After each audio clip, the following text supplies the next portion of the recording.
Oi, tudo bem? Eu sou Rosana Schlicht e você está no Super Direito, canal que traz informação jurídica de qualidade para você. E o assunto hoje é parente. Bom, não sei se você sabe, nós temos parentes em linha reta e parentes na linha colateral, na horizontal. Isso influencia em muito várias questões do direito. Por isso que é importante você entender o que são parentes em linha reta e parentes na linha colateral e os parentes afins. Vamos lá? Bom, parentes em linha reta, para você entender, é só você pensar assim. Bom, quem eu dependi para me gerar a vida e quem depende de mim para nascer? Olha só, responda aí. Bom, teu pai, tua mãe, teu avô. Porque se seu avô não nascesse, teu pai não nasceria, você também não nasceria. Quem que gerou teu avô? Teu bisavô, tua bisavó. Então, esses parentes, a gente pensando nos nossos ascendentes, pai, mãe, avô, avó, bisavô, tataravô, tataravó, nós temos os nossos parentes ascendentes em linha reta. Já os nossos parentes descendentes em linha reta é fácil. Só eu pensar no filho, na filha, nos netos, nos bisnetos. Eles dependeram da tua existência para nascerem, ok? Bom, e como que acontece então casos de adoção? A mesma coisa. Ah, não dependeu para nascer, mas se inclui nessa regra. Porque filho é filho, não tem assim acepção, ok?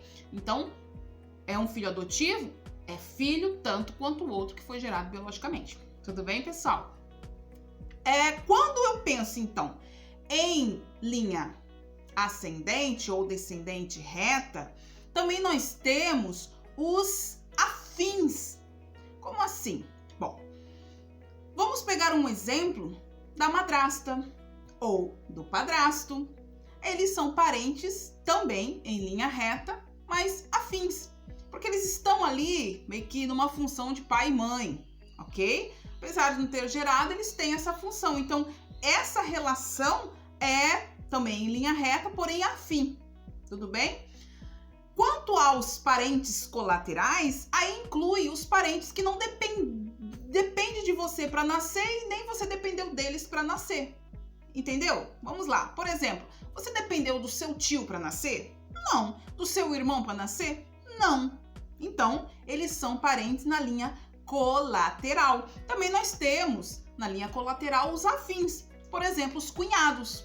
Um cunhado que é casado com o marido da minha irmã, ele é o meu parente na colateral afim. Tudo bem? Lembrando que esses parentes na colateral, com o término do casamento, eles deixam de ser, tá? Esses parentes afins aí deixam de ser, tanto que pode se casar, não é impedido de casar ali quando há um divórcio, enfim, de um cunhado, de uma cunhada. Já os parentes afins em linha reta nunca deixam de ser tais parentes, tá? Então, assim, a minha sograsta, né? Alguns falam assim, a minha sogra, na verdade, não é a mãe da minha esposa, né? Você pode estar falando assim. Bom, ela sempre vai ser a sua sogra afim, tá? Vai ser sempre a sua sogra, tá? E o que acontece também, só para você entender, os parentes, eles são contados em grau e é muito fácil entender a questão do grau. Já vou de cara falar para você que não existe primo de primeiro grau. Todo primo começa com quarto grau. Vamos entender? Vamos lá. Bom, meu parente de primeiro grau, é só eu pensar assim, quem que tá mais próximo de mim para minha vida ser gerada, né? É o meu pai e minha mãe, ou os filhos. Então, só você pensar, bom, de mim para os meus pais, 1 grau. Eu conto uma casinha, né? Então, parente de primeiro grau, em linha reta. De mim, da pessoa para o avô, eu tenho que pensar assim, bom, preciso passar pelo meu pai, pela minha mãe, para chegar nos meus avós. Então, é parente de 2º grau, em linha reta. Já a descendência é a mesma coisa, o filho é teu parente de 1º grau, os seus netos são parentes de 2º grau, tudo bem? Dá para entender? Já os colaterais, o cálculo, a contagem é um pouquinho diferente, tá? Não dá para contar assim reto. São colaterais, tem que passar por algum parente em linha reta.